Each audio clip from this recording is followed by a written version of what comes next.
ہوائی جہاز کی کھڑکی کے باہر اناتولیا کی پہاڑیاں برف میں ڈوبی ہوئی تھیں۔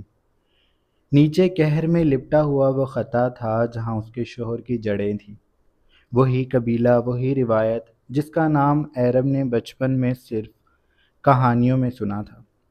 ایرم نے آہستہ سے سانس لیا۔ یہ ترکی ہے، وہ خود سے بولی۔ اس کے شوہر احمد کایا مسکرا کر بولے تھے، میری زمین، میرا قبیلہ اور اب تمہارا بھی۔ لیکن وہ نہیں جانتی تھی کہ کچھ دن بعد یہ زمین اس سے سب کچھ چھین لے گی۔ محل کے دروازے بہت بلند تھے، پتھروں پر کندہ نقوش اور ہوا میں صدیوں پرانی خوشبو۔ بزرگوں کے درمیان خاموشی، عورتوں کی نظریں اور ایرم کا دل جو کسی قید میں دھڑکنے لگا تھا۔ احمد کے ساتھ وہ پہلی بار اپنے خاندانی بزرگوں کے سامنے کھڑی تھی۔ سب نے اسے ایسے دیکھا جیسے وہ کوئی اجنبی شے ہو یا غیر ملکی بیوی جو ان کے سردار زادے کی محبت میں امریکہ سے چلی آئی تھی۔ اس کے لبوں پر مصنوعی مسکراہٹ تھی، لیکن دل میں عجیب سا خوف۔ شام اترنے تک فضا بدل گئی، بارش کا پہلا قطرہ گرا اور اس کے ساتھ ایک حادثے نے اس کی زندگی کا رخ موڑ دیا۔ قافلہ پہاڑی راستے سے واپس آ رہا تھا۔ گاڑی پھسل گئی، شور، دھواں، چیخ۔ جب ایرم نے ہوش سنبھالا، وہ اسپتال کے سفید کمرے میں تھی اور احمد ہمیشہ کے لیے خاموش ہو چکا تھا۔ 3 دن تک قصر میں صرف خاموشی تھی۔ ایرم کے آنسو بھی جیسے ختم ہو چکے تھے۔ وہ پردے کے پیچھے بیٹھی رہی، بزرگوں کی آوازیں سنائی دیتی رہی۔ کایا خاندان کی عورت باہر نہیں جاتی، بیوہ کو امان سردار کے گھر ہی ملتی ہے۔ روایت سے انکار، قبیلے سے انکار ہے۔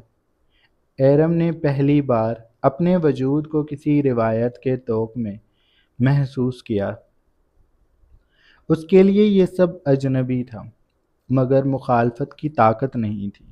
سب فیصلے اس کے بغیر ہو گئے، اور اگلی شام وہ ایک سفید دوپٹے میں خاموشی سے سردار آذر کایا کی دلہن بن گئی۔ آذر اناتولیا کا سردار، احمد کا کزن، مگر کردار میں مختلف، سخت، سنجیدہ اور پتھر کی طرح مضبوط۔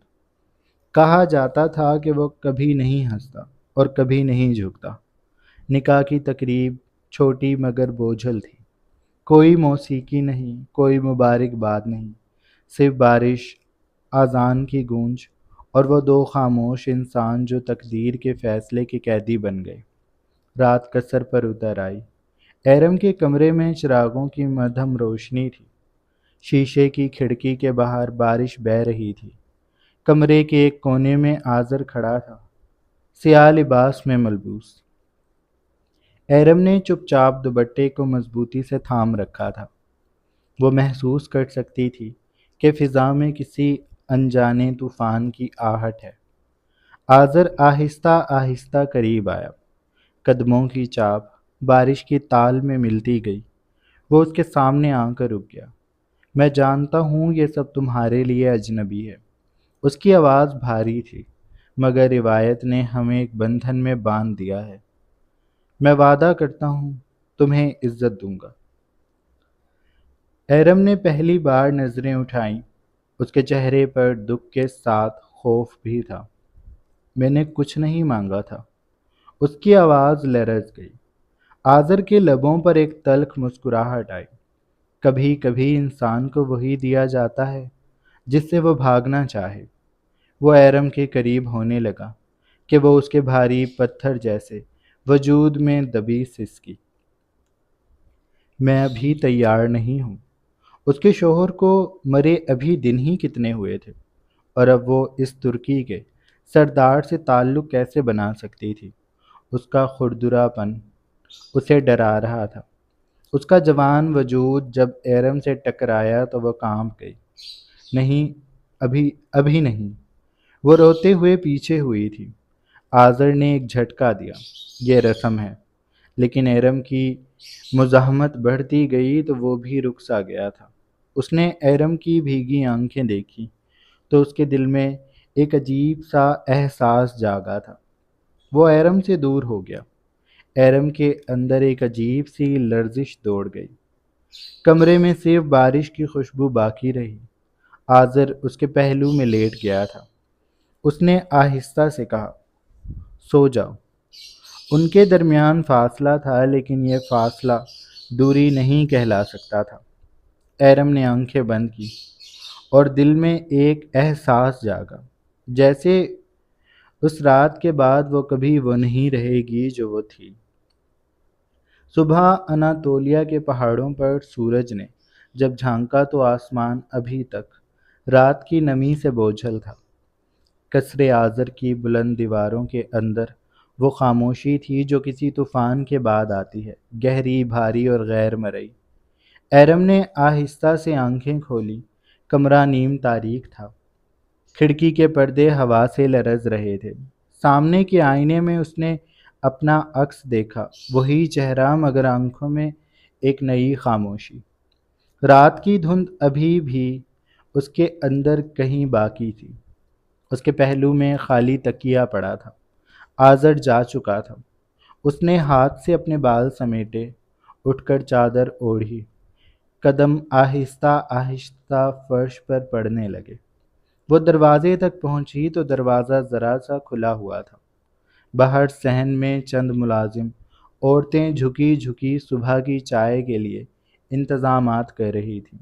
کوئی نظریں اٹھا کر ایرم کو نہیں دیکھ رہا تھا، جیسے اس کا وجود سب کے لیے نیا نہیں۔ ان کی آنکھوں میں احترام تھا۔ خانم جاگ گئی ہیں؟ ایک بوڑھی خادمہ نے نرم لہجے میں کہا۔ جی۔ ایرم نے بس اتنا کہا، پھر نظریں جھکا لی۔ اناتولیا کے اس قصر میں اب وہ آذر کی بیوی تھی، مگر خود کو وہ کسی قیدی سے کم نہیں سمجھتی تھی۔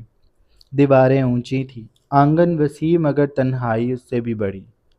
دوپہر کے وقت وہ بڑے ہال میں آئی۔ آذر لکڑی کی بڑی میز پر بیٹھا کچھ کاغذات دیکھ رہا تھا۔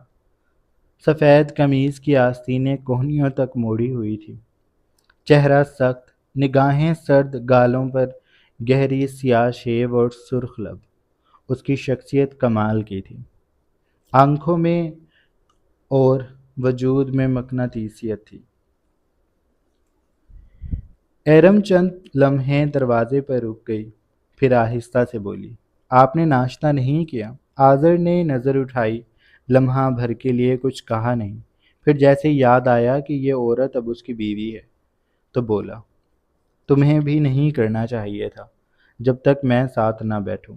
ایرم چونکی، کیا مطلب؟ یہاں سردار کی بیوی سردار کے بغیر کھانا وغیرہ نہیں کھاتی۔ لہجہ بے تاثر تھا۔ ایرم نے لب بھینچے۔ امریکہ میں ایسا نہیں ہوتا۔ آذر نے کرسی سے ہلکا سا جھک کر کہا، یہ امریکہ نہیں ہے، یہ میری زمین ہے جہاں روایت قانون ہے، اور تم؟ وہ لمحہ بھر کو رکا۔ میری بیوی ہو۔ ایرم نے اس کی آنکھوں میں دیکھا، وہی آنکھیں جو رات کو نرم پڑ گئی تھی اب پھر پتھر لگ رہی تھی۔ رات اور دن میں فرق بہت ہے سردار۔ ہاں ہوتا ہے۔ رات میں جذبات ہوتے ہیں، دن میں ذمہ داری۔ لیکن رات شاید میں نے تمہیں ٹھیک سے نہیں بتایا کہ اب تم میری ہو، لیکن بہت جلد بتا دوں گا۔ تیاری رکھنا، میں رحم کا عادی نہیں ہوں۔ اس کا لہجہ زومانی اور بے لچک تھا۔ ایرم چپ سی ہو گئی۔ کمرے میں بھی خاموشی اتر آئی۔ باہر کہیں دور اذان کی صدا گونجی، جیسے دونوں کے بیچ کے فاصلے کو مزید گہرا کر گئی ہو۔ ایرم نے خود کو سنبھالا، مگر اس کے دل میں سوالوں کا طوفان اٹھ چکا تھا۔ کیا وہ ایک رشتہ نبھا رہی تھی یا ایک رسم؟ کیا آذر کا لمس صرف ایک روایت کا حصہ تھا؟ اس رات وہ قصر کی بالکنی میں بیٹھی چاند کو دیکھتی رہی۔ ہوا میں ہلکی نمی تھی۔ نیچے باغ میں پانی کے فوارے کی آواز آ رہی تھی۔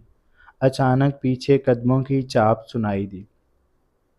وہ پلٹی، جیسے پیچھے آذر تھا۔ تم یہاں کیوں بیٹھی ہو؟ کیونکہ اندر دم گھٹتا ہے۔ یہ قصر ہے، قید خانہ نہیں ہے۔ فرق کیا ہے؟ دروازے بند ہیں، نگاہیں پابند ہیں، اور میں آزاد نہیں ہوں۔ آذر کے چہرے پر ہلکی سی ناگواری ابھری۔ تمہیں سیکھنا ہوگا کہ اس خاندان کی عورتیں کیسے رہتی ہیں، اور آپ کو یاد رکھنا ہوگا کہ میں وہ عورت نہیں ہوں جو سر جھکا کر جیے۔ چند لمحے دونوں ایک دوسرے کو دیکھتے رہے، ایک کی آنکھوں میں غرور، دوسرے کی آنکھوں میں آگ۔ پھر آذر آہستہ سے بولا، میں تمہیں حکم نہیں دیتا ایرم، بس تمہیں یہ یاد دلاتا ہوں کہ تم اب میری عزت ہو، اور عزت بغاوت نہیں کرتی۔ ایرم کی سانس بھاری ہوئی، مگر اس نے جواب نہ دیا۔ وہ آہستہ سے اٹھی، اندر جانے لگی، مگر دروازے پر رک گئی۔ آپ سردار ہیں آذر، مگر میں آپ کی بیوی بھی ہوں، اور میں اس ماحول کی نہیں ہوں۔ مجھے انسان سمجھے، بھیڑ بکری نہیں۔ وہ کہہ کر چلی گئی تھی۔ آذر مٹھیاں بھینچ کر رہ گیا تھا۔ یہ کچھ دنوں بعد کی بات ہے۔ شام کو جب وہ کمرے میں جانے لگی تو دروازے کے پاس آذر کھڑا تھا۔ اس دن میری بات کا وہ مطلب نہیں تھا۔ میں تمہیں بیوی ہی سمجھتا ہوں۔ تم تھوڑا خود کو بدلنے کی کوشش کرو۔ میں اور میری روایت اتنی بری نہیں ہے۔ وہ نہ جانے کیوں سے صفائی دے رہا تھا۔ دل کے کسی گوشے میں یہ خواہش بھی جاگ رہی تھی کہ ایرم اسے محبت سے دیکھے، اس کے جذبات کو سمجھے، اور شاید اسی لیے وہ اس کے سامنے کھڑا صفائی دے رہا تھا۔ ایرم خاموش رہی۔ وہی خاموشی دونوں کے درمیان پھیل گئی۔ ایرم کے دل میں ایک عجیب دھڑکن جاگی۔ وہ سردار سے خوف زدہ بھی تھی، مگر اس کے اندر چھپی نرمی کو دیکھنے کی خواہش بھی بڑھتی جا رہی تھی۔ رات گئے وہ بستر پر لیٹی رہی۔ کھڑکی کے پار بارش کی آواز آ رہی تھی۔ اس نے آنکھیں بند کی تو آذر کی آواز ذہن میں گونج گئی، تم میری بیوی ہو، مگر تمہیں یاد رکھنا ہوگا کہ میں سردار ہوں، لیکن تم مجھے غلط سمجھتی ہو۔ مجھے ہر چیز میں بیلنس رکھنا ہے۔ یہ جملہ اس کے دماغ میں گونج رہا تھا۔ آذر کمرے میں نہیں تھا، اور وہ اس کی کمی کو شدت سے محسوس کر رہی تھی، لیکن خود سے اس بات کو چھپا رہی تھی۔ اناتولیا کی ہوا اندر داخل ہوتی جا رہی تھی۔ وہ سارے بھید جان رہی تھی۔ صبح کا سورج جب قصر کی بلند دیواروں پر پھیل رہا تھا، ہوا میں ہلکی سی خنکی تھی۔ ایرم کھڑکی کے پار کھڑی تھی۔ سامنے اناتولیا کے پہاڑ اور نیچے ایک وسیع گاؤں تھا۔ اس کے دل میں آج عجیب سی بے چینی تھی۔ وہ چاہتی تھی ان دیواروں سے باہر کی دنیا دیکھے، وہ زمین چھوئے جس پر آذر کا راج ہے۔ اس نے اس بات کا اظہار کیا تو خادمہ نے تعجب سے پوچھا، خانم، آپ اکیلی باہر جائیں گی؟ ایرم نے ہلکی مسکراہٹ کے ساتھ کہا، آذر کے لوگوں میں جانے سے وہ ناراض نہیں ہوگا۔ وہ سردار ہے، انہیں خوشی ہوگی میرے جانے سے۔ یہ کہتے ہوئے اس نے خود اپنے دل کو تسلی دی، کیونکہ اسے معلوم تھا کہ آذر کا مزاج حد سے زیادہ محتاط ہے۔ قصر کے گیٹ سے باہر قدم رکھتے ہی ایرم کو ایک نیا جہاں ملا۔ گاؤں کے لوگ سادہ مگر پرجوش تھے۔ بچے دوڑتے ہوئے اس کے قریب آئے، عورتیں دور سے سلام کرتی رہیں۔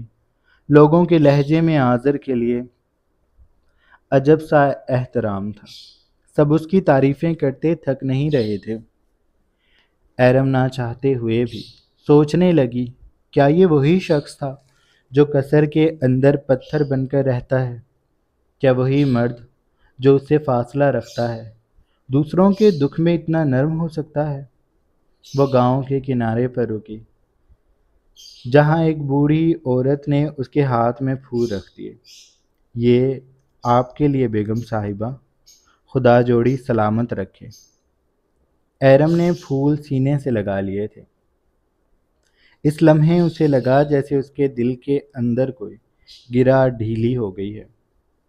شاید آذر کی دنیا آذر کے دل سے مختلف نہیں ہے۔ شام کو جب وہ قصر واپس آئی تو ہنگامہ سا برپا تھا۔ ملازم دوڑتے پھر رہے تھے، خادم کے ہاتھ لرز رہے تھے۔ کیا ہوا؟ ایرم نے گھبرائی آواز میں پوچھا۔ خانم، سردار زخمی ہو گئے ہیں، گاؤں کے قریب ڈاکوؤں سے جھڑپ ہوئی تھی۔ ایرم کے پیروں تلے زمین نکل گئی۔ وہ کہاں ہے؟ مہمان خانے میں، ڈاکٹر آیا ہوا ہے۔ ایرم دوڑتی ہوئی اندر گئی۔ دروازہ کھلا اور سامنے آذر نیم بے ہوش حالت میں لیٹا تھا۔ بازو پر گہرا زخم تھا، خون کا رنگ سفید قمیض میں جذب ہو چکا تھا۔ ایرم نے لرزتے ہاتھوں سے قمیض تھامی۔ مجھے دوا دو، میں دیکھتی ہوں۔ ڈاکٹر نے حیرت سے اسے دیکھا۔ بی بی آپ؟ میں نرسنگ سیکھ چکی ہوں، بس خاموش رہو۔ ایرم نے زخم پر مرہم رکھا۔ اس کے چہرے پر درد کی لکیریں ابھر آئیں۔ ایک لمحے کو آذر کی بند پلکیں لرزیں، پھر اس کی بھاری آواز نکلی۔ تم کیوں آئی ہو؟ کیونکہ آپ کو میری ضرورت تھی، وہ بے اختیار بولی۔ آذر پہلے تو چونکا، پھر اس نے کمزور سی مسکراہٹ دی۔ سرداروں کو کسی کی ضرورت نہیں ہوتی، ایرم نے نرمی سے کہا، پھر بھی انسانوں کو ہوتی ہے۔ وہ ساری رات اس کے پاس بیٹھی رہی، مدھم روشنی میں آذر کی سانسوں کی رفتار دیکھتی رہی۔ کبھی پانی دیتی، کبھی زخم پر کپڑا بدلتی۔ رات کے کسی پہر آذر کی آنکھ کھلی۔ تم سوئی کیوں نہیں؟ ایرم نے آہستہ سے کہا، نہیں، مجھے نیند نہیں آ رہی، میں ٹھیک ہوں۔ خاموشی کے چند لمحے گزرے، پھر آذر نے دھیرے سے کہا، تمہیں یہ سب کرنے کی ضرورت نہیں، میں عادی ہوں درد کا۔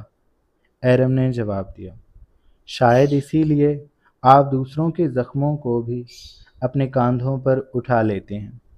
آذر نے نظریں موڑ لیں۔ ایرم، میں کمزور نہیں ہو سکتا۔ میں تمہیں کمزور نہیں سمجھتی آذر، تو پھر کیا سمجھتی ہو؟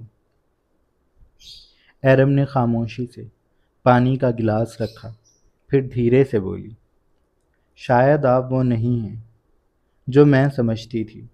آذر نے چند لمحے اسے دیکھا، پھر گہری سانس لیتے ہوئے بولا، میں کبھی وہ نہیں ہوتا جو لوگ چاہتے ہیں۔ تم مجھ سے امیدیں مت لگاؤ۔ ان کے درمیان ایک عجیب سی فضا قائم ہو گئی۔ درد، خاموشی اور جذبے کے درمیان کوئی نادیدہ پل بن گیا تھا۔ رات کے آخر میں جب آذر سو گیا، ایرم نے کھڑکی سے باہر دیکھا۔ اناتولیا کا آسمان ستاروں سے بھرا تھا۔ دل میں ایک عہد سا جنم لینے لگا کہ وہ اس شخص کو سمجھے گی جو بظاہر پتھر ہے مگر اندر کہیں بہتا ہوا دریا ہے۔ قصر کے باہر ہوا نے ہلکی سی سرسراہٹ کی، اور یوں لگا جیسے اناتولیا خود گواہ بن گیا ہو۔ دو روحوں کے درمیان ایک نیا وعدہ جنم لے چکا تھا۔ قصر پر صبح کی سنہری دھوپ چھا گئی تھی، مگر ایرم کے دل میں اب بھی رات کی ٹھنڈک باقی تھی۔ وقت کے ساتھ آذر کے سارے زخم بھرنے لگے تھے، لیکن اس کی آنکھوں کی گہرائیوں میں کچھ ایسا تھا جو ٹھیک نہیں ہو رہا تھا۔ وہ اکثر خاموش رہتا، جیسے اپنے اندر کسی ایسی کہانی کو دفن کیے بیٹھا ہو جس کا ذکر وہ کسی سے نہیں کرنا چاہتا۔ ایرم نے کئی بار کوشش کی کہ اس خاموشی کو توڑے، مگر آذر کا لہجہ ہمیشہ کی طرح سخت اور مختصر ہوتا۔ بیکار سوال نہ کرو ایرم، کچھ باتیں ماضی میں ہی رہنی چاہیے۔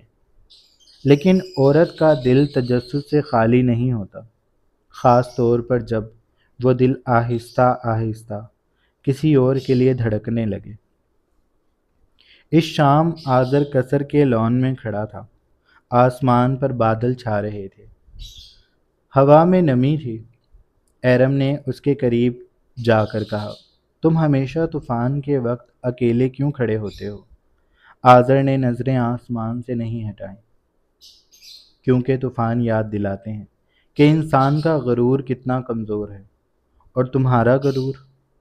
آذر نے اس کی طرف دیکھا۔ میرا غرور میرے زخموں کا لباس ہے ایرم۔ ایرم نے قدم بڑھایا۔ تمہارے زخم؟ کیا وہ میں جان سکتی ہوں؟ نہیں۔ کیوں؟ کیونکہ کچھ کہانیاں سنائی نہیں جاتی، بس برداشت کی جاتی ہیں۔ ایرم کے ہونٹ ہلکے سے کانپے۔ شاید تم بھول رہے ہو، میں اب تمہاری شریک زندگی ہوں۔ آذر کی نگاہ لمحہ بھر کے لیے نم پڑی، پھر وہ پلٹ کر چلنے لگا۔ لبوں پر تلخی آ گئی۔ شریک زندگی والے کون سے تعلق ہیں ہمارے درمیان؟ تمہیں مجھ سے دور رہنا چاہیے۔ میرے قریب آنا اپنے لیے سزا مانگنے کے برابر ہے۔ ایرم کے اندر کچھ ٹوٹا۔ وہ تیز قدموں سے اس کے پیچھے گئی۔ اگر آپ مجھے اذیت دینا چاہتے ہو تو دے سکتے ہیں۔ آذر کا رکا، پلٹا، اور پہلی بار اس کی آنکھوں میں شدت بھڑک اٹھی۔ اذیت؟ میں تمہیں معلوم ہے اذیت کیا ہوتی ہے؟ جب تم اپنی ساری دنیا کسی کے حوالے کر دو اور وہ تمہارے اعتبار کا خون کر جائے، وہ اذیت ہوتی ہے۔ ایرم چند قدم پیچھے ہوئی، مگر اس کی نظریں نہیں جھکیں۔ کون تھا وہ؟ آذر نے زبردستی سانس روکی۔ ایک عورت جس نے وعدہ کیا تھا کہ وہ میری دنیا بنے گی، اور ایک دن وہ میرے دشمنوں کے ساتھ کھڑی تھی۔ میں نے اس دن اپنی محبت کو دفنا دیا اور اپنے دل پر قفل لگا لیا تھا۔ ایرم کے اندر کچھ لرز گیا۔ اور اب تم ہر عورت کو اس جرم کی سزا دیتے ہو؟ آذر کے چہرے پر سختی لوٹ آئی۔ میں سزا نہیں دیتا ایرم، بس فاصلہ رکھتا ہوں تاکہ دوبارہ ٹوٹنے سے بچ سکوں۔ مگر محبت فاصلوں میں نہیں زندہ رہتی۔ میں محبت پر ایمان نہیں رکھتا۔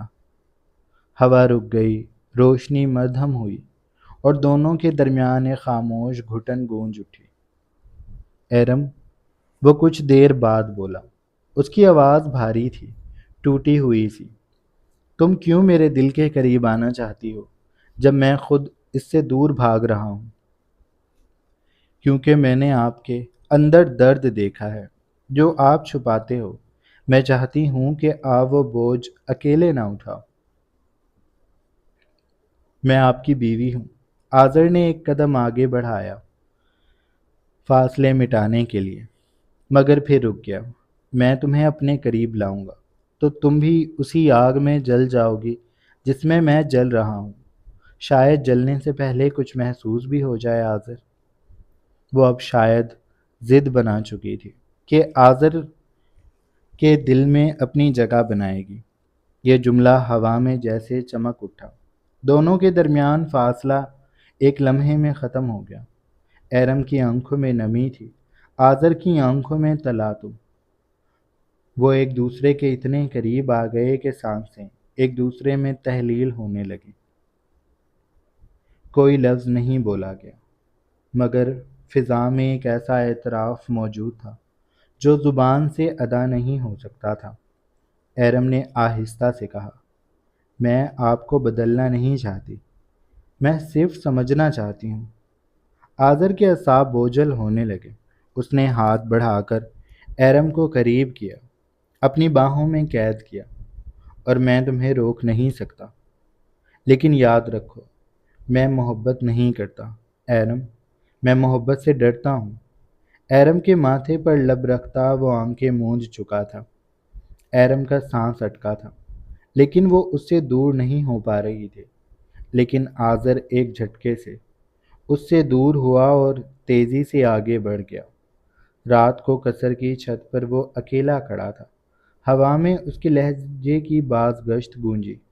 میں کبھی وہ نہیں ہوتا جو لوگ چاہتے ہیں، مگر کہیں اندر سے ایک سرگوشی آئی۔ لیکن ایرم چاہتی ہے، اور شاید وہی چاہت تمہیں بدل دے گی۔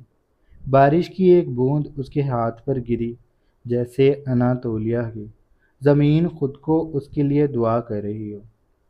اناتولیہ کی فضا آج کچھ مختلف تھی۔ ایرم اس دن کے بعد سے اس سے کھچی کھچی سی تھی جب وہ اسے محبت دیتا دیتا رک گیا تھا۔ ایرم تب سے اس سے الگ تھلگ رہتی تھی۔ اس دن اس نے ایرم کو بلایا، وہ کمرے میں تھا۔ ایرم آ گئی تو اس نے اسے دیکھتے ہوئے کہا، بیٹھو۔ آذر کی آواز میں حکم تھا۔ ایرم ایک لمحے کی اس کی آنکھوں میں دیکھا، پھر بولی، جب تک آپ میرے لیے اپنا دل نہیں بدلتے میں آپ کی کوئی بات نہیں مانوں گی سردار آذر۔ اس دن وہ پہلا لمس ایرم کو محبت لگا تھا، لیکن آذر کا رویہ پھر بدل گیا تھا۔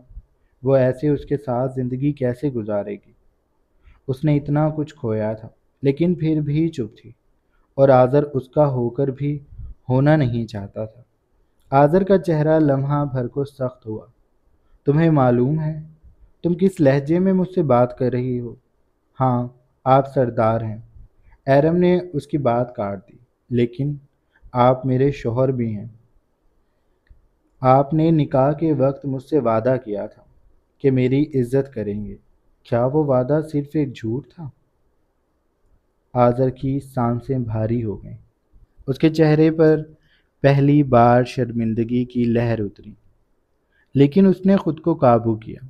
چند لمحوں بعد وہ گویا ہوا۔ تمہیں اندازہ نہیں ایرم، میں کس بوجھ تلے دبا ہوا ہوں۔ قبیلہ، روایت، ذمہ داری، یہ سب میرے کاندھوں پر ہے۔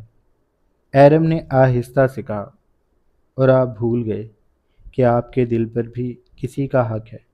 میں بس آپ کے دل میں جگہ چاہتی ہوں۔ کمرے میں گہری خاموشی چھا گئی۔ صرف باہر کی ہوا کے شور میں ایک اضطراب سنائی دے رہا تھا۔ ایرم پلٹنے لگی تو آذر نے بڑھ کر اس کا بازو تھام لیا۔ رکو۔ ایرم رک گئی، مگر نظریں نہیں ملائیں۔ آذر نے مدھم لہجے میں کہا، میں تمہیں قید نہیں رکھنا چاہتا، مگر تمہاری موجودگی میری کمزوری بن چکی ہے۔ میں سردار ہوں، مگر جب تم روٹھتی ہو تو خود کو خالی محسوس کرتا ہوں۔ وہ بے بسی سے بولا تھا۔ ایرم کی آنکھوں میں نمی اتر آئی۔ محبت کمزوری نہیں ہوتی آذر، وہ طاقت ہے، مگر صرف اس وقت جب وہ اختیار سے دی جائے، زبردستی سے نہیں لی جاتی۔ آذر نے اس کے ہاتھ چھوڑ دیے۔ اس کے قدم پیچھے ہٹے۔ وہ لمحہ دونوں کے درمیان جیسے وقت کو روک گیا۔ آذر کے چہرے پر وہ کیفیت تھی جو کسی سخت پتھر پر پہلی بار بارش کے قطرے ٹوٹنے سے پیدا ہوتی ہے۔ کثر میں پھیلنے لگا کہ آذر کی بیوی اس کو اپنا غلام بنانے کے چکروں میں ہے، اسی لیے وہ آذر کے پیچھے پیچھے رہتی ہے تاکہ آذر اس کا ہو کر اس کے ساتھ اسی کی دنیا میں لوٹ جائے جہاں سے ایرم آئی تھی۔ جب یہ باتیں ایرم کے کانوں تک پہنچیں تو وہ ششدر رہ گئی۔ تو یہ تھی آذر کے دور رہنے کی اصل وجہ، کیونکہ وہ اپنی مردانہ انا کا غلام بنا ہوا تھا۔ اسے یہ لگتا تھا کہ اگر اس نے ایرم کو اہمیت دی تو لوگ اسے بیوی کا غلام سمجھیں گے۔ ایرم کو شدید دکھ ہوا۔ وہ بالکل اندر سے ٹوٹ گئی، لیکن اس کے اندر جیسے کچھ جلنے لگا تھا۔ اگر آذر کو ایسا لگتا ہے تو وہ آذر کی دنیا سے نکل جائے گی۔ اس نے فیصلہ کر لیا تھا۔ اس شام وہ کمرے میں لوٹا تو ایرم بیڈ پر بیٹھی تھی۔ اس کی نگاہیں سنجیدہ تھیں۔ وہ آذر کو دیکھ رہی تھی جو بے تاثر چہرے سے اندر آیا تھا۔ آ کر کف لنکس اتارے، انہیں کاؤنٹر پر رکھنے کے بعد وہ پلٹا تو ایرم اس کے سامنے آئی۔ مجھے طلاق چاہیے۔ آذر کو لگا اس نے غلط سنا ہے۔ کیا چاہیے؟ ایرم نے اپنا جملہ دہرایا تو آذر کا چہرہ غصے میں ڈوب گیا۔ تمہارا دماغ خراب ہے؟ تم جانتی ہو تم کیا مانگ رہی ہو؟ ایرم نے سر ہاں میں ہلایا۔ میں نہیں چاہتی کہ آپ کی مردانہ انا کو میری وجہ سے ٹھیس پہنچے۔ ہمیں قسمت نے ملایا تھا۔ میں نے سب بھول کر آپ کو وہ درجہ دیا جو مشکل تھا۔ میں نے سب قبول کیا، لیکن آپ کو لگتا ہے کہ میں آپ کے پیچھے اس لیے ہوں تاکہ آپ کو اپنا غلام بنا کر امریکہ لے جاؤں۔ اس کی سسکی نکلی تھی۔ ایرم نے اپنا رخ اس سے موڑ لیا۔ آذر کا ماتھا ٹھنکا، پھر اس نے گہرا سانس بھرا تو ایرم کو سچائی کی خبر ہو ہی گئی۔ اس نے کچھ کہنا چاہا لیکن ایرم بضد تھی۔ تبھی آذر نے اسے اپنے قریب کیا۔ میں تم سے محبت کرتا ہوں۔ اس نے بہت سنجیدگی سے یہ بات کہی تھی۔ ایرم کو جھٹکا لگا، پھر اس کی پلکیں لرزیں۔ میں تم سے دور اس لیے نہیں ہوں کہ لوگ میرے اوپر باتیں کر رہے ہیں۔ میں ابھی اس محبت کو اور پختہ کرنا چاہتا ہوں، اسی لیے خاموش تھا۔ لیکن تم نے سب کی باتوں سے یہ مطلب لیا کہ میں اس لیے تم سے دور ہوں تاکہ تمہارا غلام نہ بن جاؤں۔ وہ اس کے گالوں کو ہاتھوں سے تھام کر اسے دیکھ رہا تھا۔ بھیگی پلکیں اسے اکسا رہی تھی کہ محبت کا طریقہ اپنا لے، ایرم کے دل سے سارے وہم نکال دے، اور اس نے ایسا ہی کیا۔ اس نے ایرم کے لبوں کو شدت سے قید کر لیا۔ اب تم میری محبت کو مکمل سمجھو گی اور جان لو گی کہ میں تم سے کتنی محبت کرتا ہوں، وہ کہہ کر اسے بیڈ پر لے آیا تھا۔ اس رات اس نے ایرم کو وہ حق دیا تھا جو وہ چاہتی تھی، اور وہ رات ان دونوں کے درمیان سے سارے وہم نکال کر ڈھل گئی تھی۔ اگلی صبح اور پھر آنے والے ہر دن میں آذر نے ہر جگہ ایرم کو اہمیت دی، اتنی اہمیت جتنی وہ چاہتی تھی۔ وقت کے ساتھ ساتھ لوگوں کی زبانیں بھی بند ہو گئیں۔